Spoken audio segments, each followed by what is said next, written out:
السلام علیکم ورحمۃ اللہ وبرکاتہ۔ بسم اللہ الرحمن الرحیم۔ بخاری شریف میں حدیث ہے، حضرت ابو ہریرہ رضی اللہ عنہ سے روایت ہے کہ رسول اللہ صلی اللہ علیہ وسلم نے فرمایا، دو عورتیں تھیں، ان دونوں کے ساتھ ان کا ایک بیٹا بھی تھا۔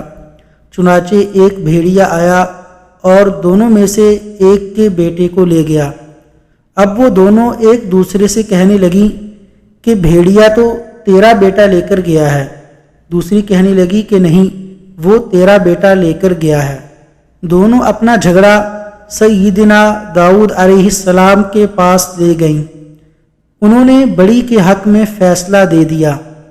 وہ دونوں سیدنا سلیمان علیہ السلام کے پاس گئیں اور انہیں سارا قصہ بتلایا۔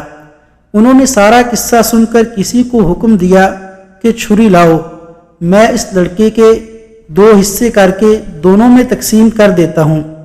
تو چھوٹی فوراً پکار اٹھی کہ نہیں، آپ ایسا نہ کریں، اللہ تعالیٰ آپ پر رحم فرمائے، یہ اس بڑی کا بیٹا ہے۔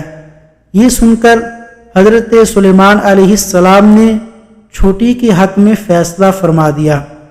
اس حدیث سے سیدنا سلیمان علیہ السلام کی ذہانت و فطانت اور معاملہ فہمی ظاہر ہوتی ہے کہ انہوں نے خدا داد فہم و فراست سے صاحب حق تک اس کا حق پہنچا دیا۔